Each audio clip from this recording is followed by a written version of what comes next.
Lucia pulled herself together. She had a momentary impulse to confide in Peppino and tell him all the ominous happenings of the last hour.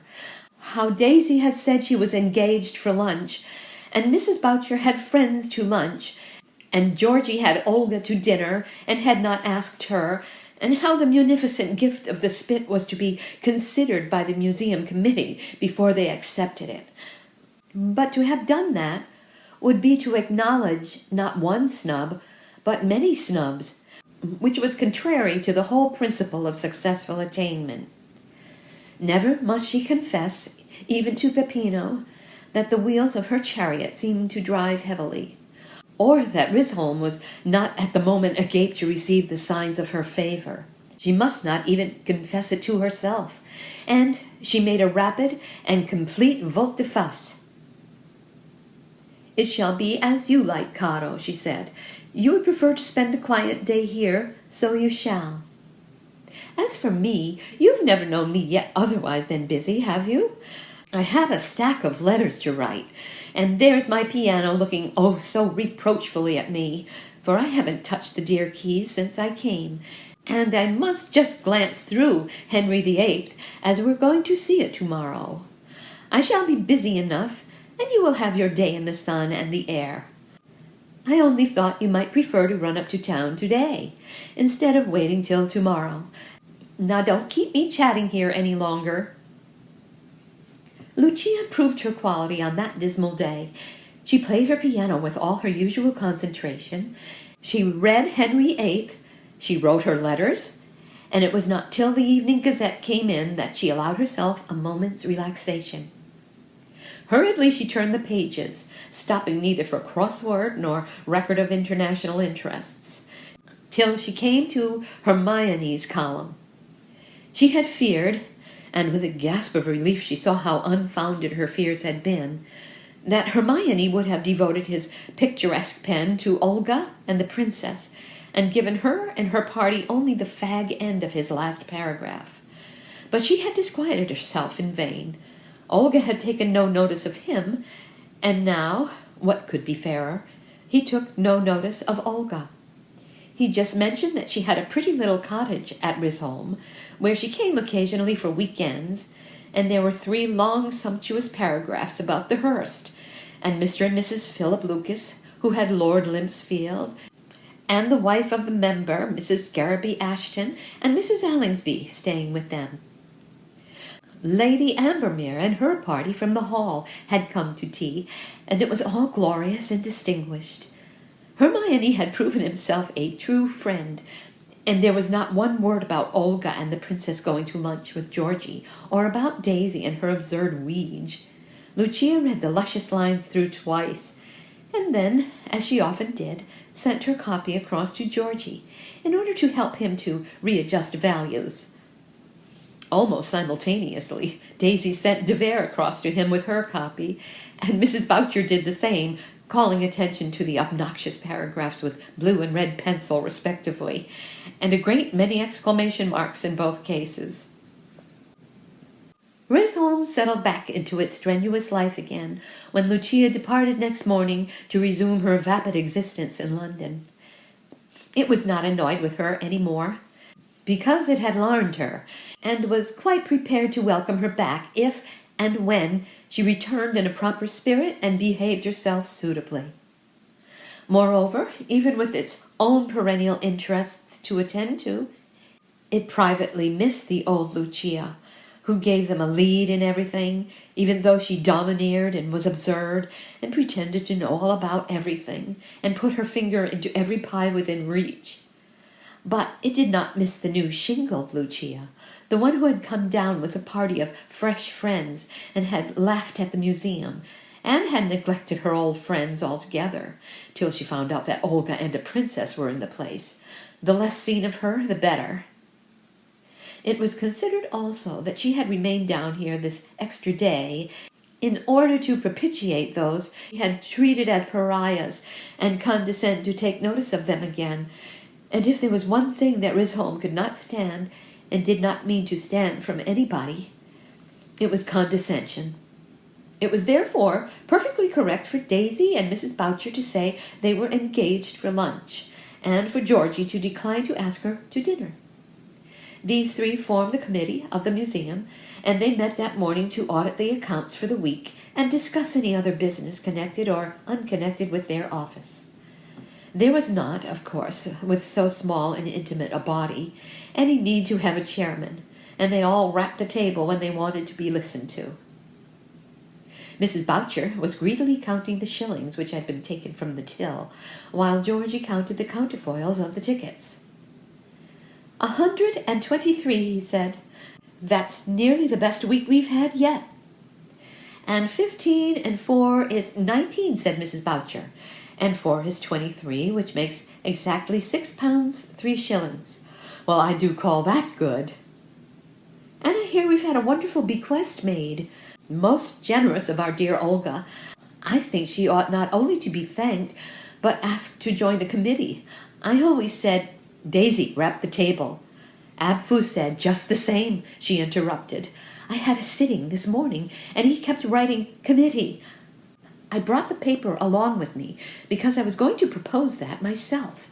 But there's another thing first, and that's about insurance.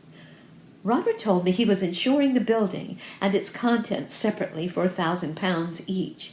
We shall have to pay a premium, of course. Oh, here's Abfu's message. Committee. You see, committee, written 3 times. I feel quite sure he meant Olga. He spells it with only one M, said Georgie. But I expect he means that. There's one bit of business that comes before that, for I have been offered another object for the museum, and I said I would refer the offer to the committee before I accepted it. Lucia came to see me yesterday morning and asked, The Elizabethan spit, said Mrs. Boucher. I don't see what we want with it, for my part, and if I had to say what I thought, I should thank her most politely and beg that she would keep it herself. Most kind of her, I'm sure. Sorry to refuse, which was just what I said when she asked me to lunch yesterday. There'd have been legs of cold chickens, of which her friends from London had eaten wings. She asked me too, said Daisy, and I said no. Did she leave this morning?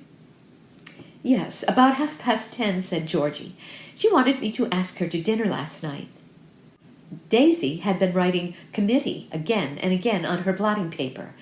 It looked very odd with 2 M's, and she would certainly have spelt it with one herself. I think Abfu is right about the way to spell committee, she said. And even if he weren't, the meaning is clear enough. But about the insurance, Robert only advises insurance against fire, for he says no burglar in his senses. Mrs. Boucher rapped the table.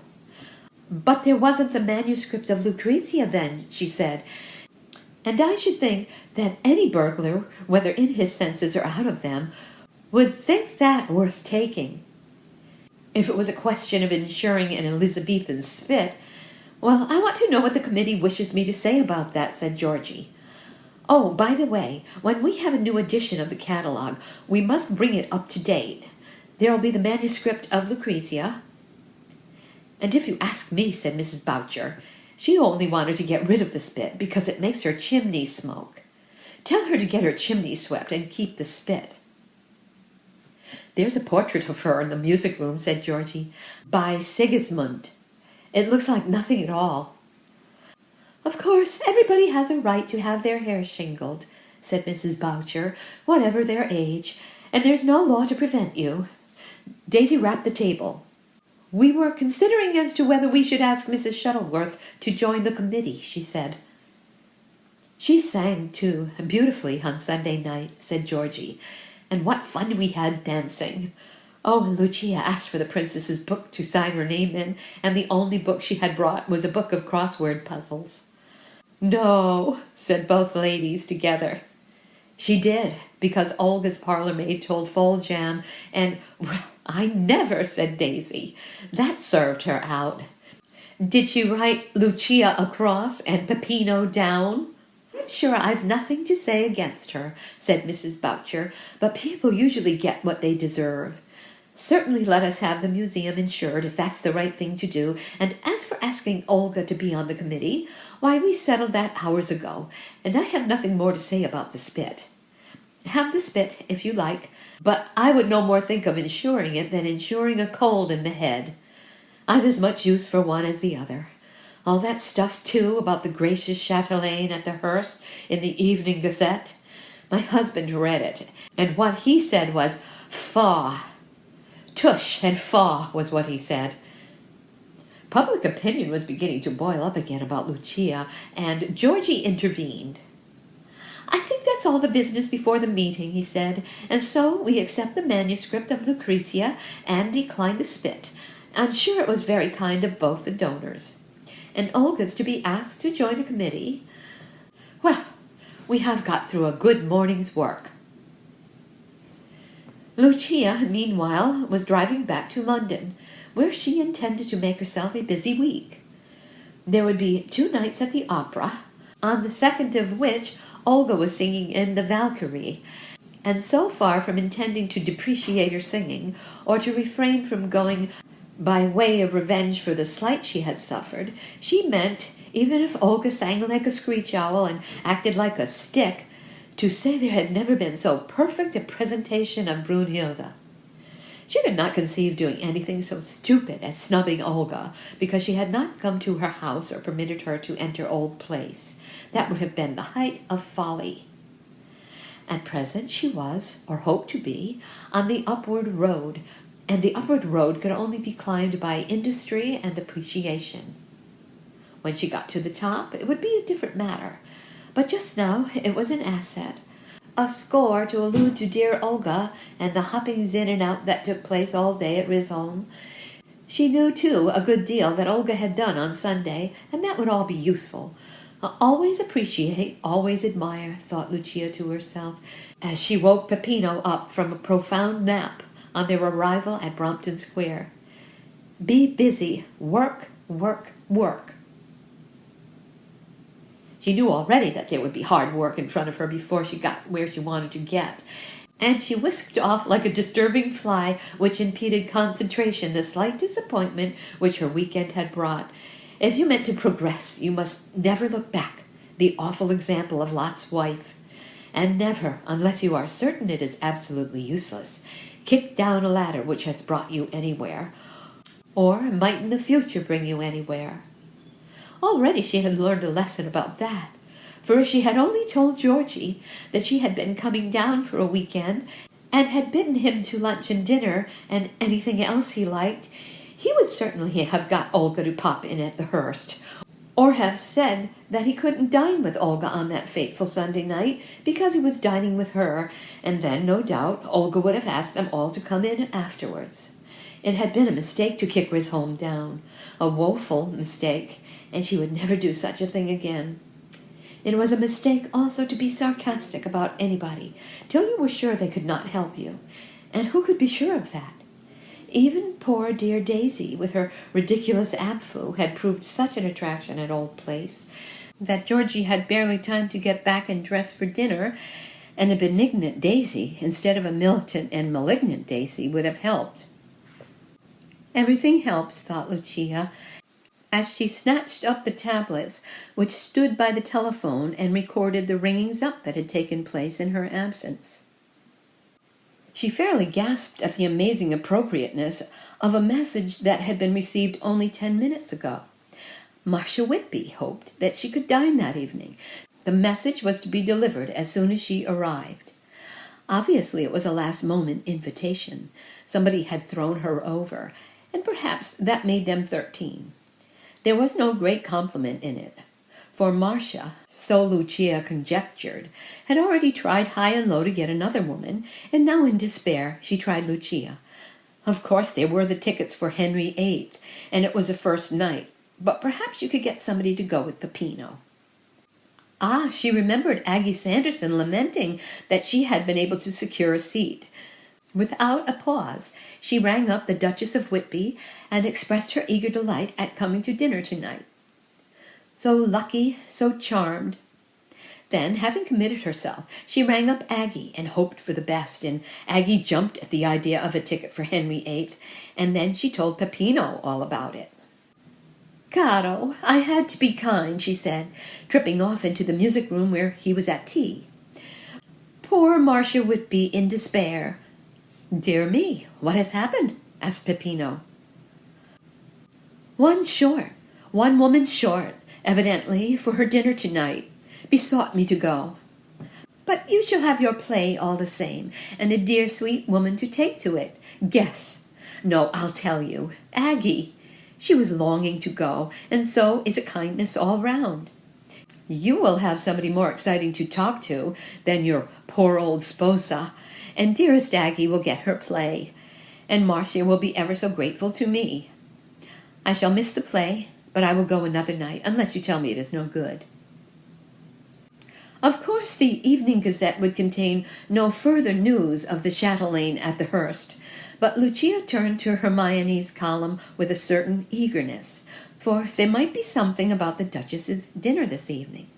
Hermione did not seem to have heard of it, but if Hermione came to lunch tomorrow, he would hear of it then. She rang him up. Lucia's kindness to Marcia Whitby met with all sorts of rewards. She got there, as was her custom in London, rather early, so that she could hear the names of all the guests as they arrived, and Marcia, feeling thoroughly warm-hearted to her, for she had tried dozens of women to turn her party from 13 into 14, called her Lucia instead of Mrs. Lucas. It was no difficulty to Lucia to reciprocate this intimacy in a natural manner, for she had alluded to the Duchess as Marcia behind her back for weeks, and now the syllables tripped to her tongue with the familiarity of custom. "Sweet of you to ask me, dear Marcia," she said. "Peppino and I only arrived from Risholme an hour or two ago, and he took Aggie Sandeman to the theatre instead of me. Such a lovely Sunday at Risholme. You must spare a weekend and come down and vegetate. Olga Shuttleworth was there with Princess Isabel, and she sang too divinely on Sunday evening. And then, would you believe it, we turned on the gramophone and danced." "What a coincidence," said Marcia, "because I've got a small dance tonight, and Princess Isabel is coming, but not nearly so chic as your dance at Risholme." She moved towards the door to receive the guests who were beginning to arrive, and Lucia, with ears open for distinguished names, had just a moment's qualm for having given the impression, which she meant to give, that she had been dancing to Olga's gramophone. It was no more than momentary, and presently the princess arrived, and was led round to her hostess to receive curtsies. "And of course you know Mrs. Lucas," said Marcia. "She's been telling me about your dancing to the gramophone at her house on Sunday." Lucia recovered from her curtsy. "No, dear Marcia," she said, "it was at Olga's. In fact—" The princess fixed her with a royal eye before she passed on, as if she seemed to understand. But that was the only catastrophe, and how small a one. The princess liked freaks, and so Marcia had asked a star of the movies, and a distinguished novelist, and a woman with a skin like a kipper from having crossed the Sahara twice on foot, or having swum the Atlantic twice, or something of the sort, and a society caricaturist, and a slim young gentleman with a soft voice, who turned out to be the bloodiest pugilist of the century, and the Prime Minister, 2 ambassadresses, and the great Mrs. Beaucourt, who had just astounded the world by her scandalous volume of purely imaginary reminiscences. Each of these would furnish a brilliant center for a dinner party, and the idea of spreading the butter as thick as that seemed to Lucia almost criminal. She herself, indeed, was the only bit of bread to be seen anywhere. Before dinner was over, she had engaged both her neighbors, the pugilist and the cinema star, to dine with her on consecutive nights next week, and was mentally running through her list of friends to settle whom to group round them. Alf Watson, the pugilist, it appeared, when not engaged in knocking people out, spent his time in playing the flute to soothe his savage breast, while Marcel Periscope, when not impersonating impassioned lovers, played with his moderately tame lion cub. Lucia begged Alf to bring his flute, and they would have some music, but did not extend her invitation to the lion cub, which sounded slightly Bolshevistic. Later in the evening, she got hold of Herbert Alton, the social caricaturist, who promised to lunch on Sunday, but failed to do business with the lady from the Sahara who was leaving next day to swim another sea or cross another desert. Then the guests for the dance began to arrive, and Lucia, already half intoxicated by celebrities, sank wrapped in a chair at the top of the staircase and listened to the catalogue of sonorous names. Up trooped stars and garters and tiaras, and when she felt stronger, she clung firmly to Lord Limpsfield, who seemed to know everybody and raked in introductions. Lucia did not get home till 3 o'clock, for having given up her play out of kindness to Marcia, she might as well do it thoroughly. But she was busy writing invitations for her 2 dinner parties next week by 9 in the morning. Peppino was lunching at his club, where he might meet the Astronomer Royal and have a chat about the constellations. But he was to ring her up about 2:15 and ascertain if she had made any engagement for him during the afternoon. The idea of this somehow occupied her brain as she filled up the cards of invitations in her small, exquisite handwriting. There was a telephone in her dining room, and she began to visualize to herself Peppino's ringing her up, while she and the 2 or 3 friends who were lunching with her would be still at table.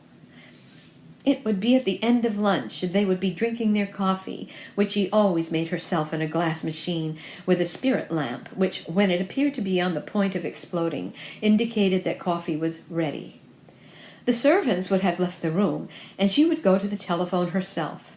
She would hear Peppino's voice, but nobody else would. They would not know who was at the other end, and she might easily pretend that it was not Peppino, but she would give a gabbling answer, audible to her guests, but she could divert her mouth a little away so that Peppino could not make anything out of it, and then hang up the receiver again. Peppino, no doubt, would think he had got hold of a wrong number, and presently call her up again, and she would then tell him anything there was to communicate. As she scribbled away, the idea took shape and substance. There was an attraction about it. It smiled on her. She came to the end of her dinner invitations, grouped round the cinema star and the fluting prize-fighter, and she considered whom to ask to meet Herbert Alton on Sunday. He was working hard, he had told her, to finish his little gallery of caricatures, with which he annually regaled London, and which to open in a fortnight. He was a licensed satirist, and all London always flocked to his show to observe with glee what he made of them all, and what witty and pungent little remarks he affixed to their monstrous effigies. It was a distinct cachet, too, to be caricatured by him, a sign that you attracted attention and were a notable figure. He might, in fact he always did, make you a perfect guy, and his captions invariably made fun of something characteristic, but it gave you publicity. She wondered whether he would take a commission. She wondered whether he might be induced to do a caricature of Peppino, or herself, or of them both, at a handsome price, with the proviso that it was to be on view at his exhibition.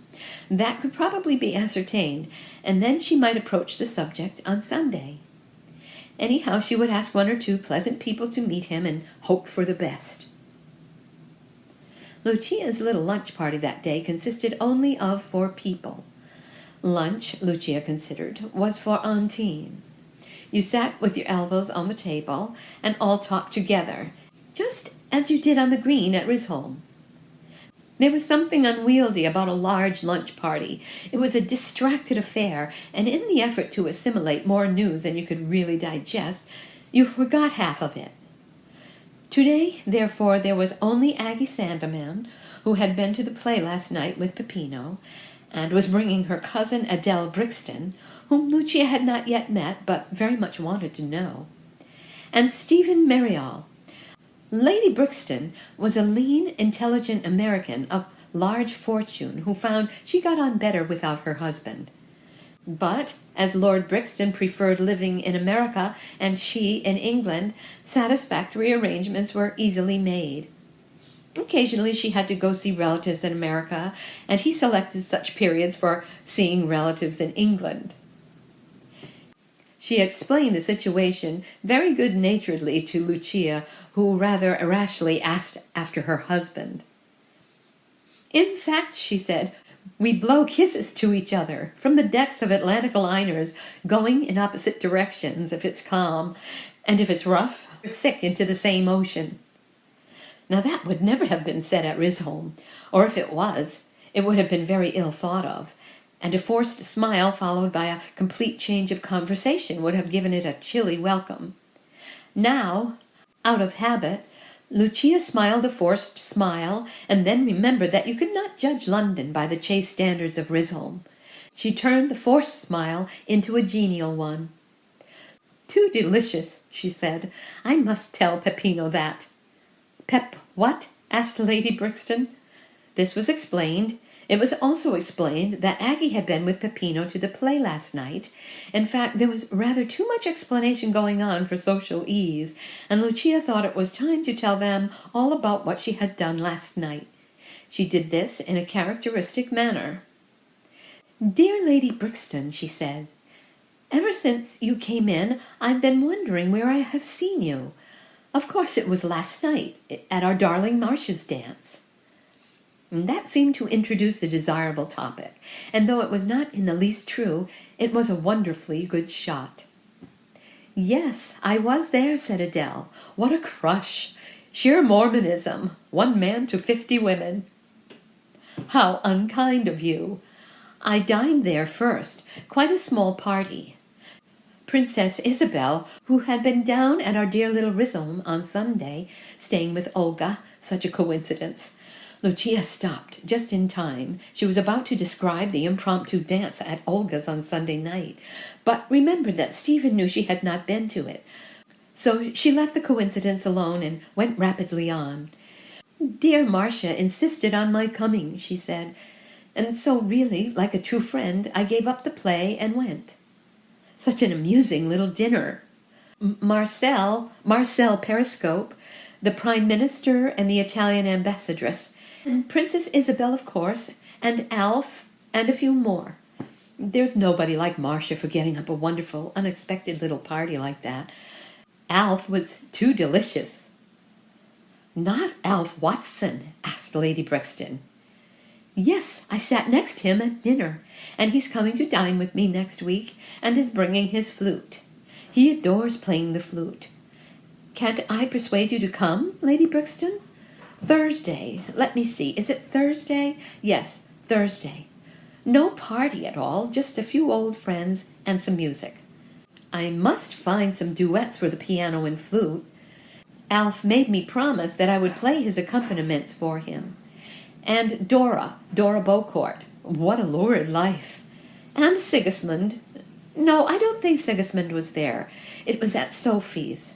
Such a marvelous portrait he has done of me. Is it not marvelous, Stephen?"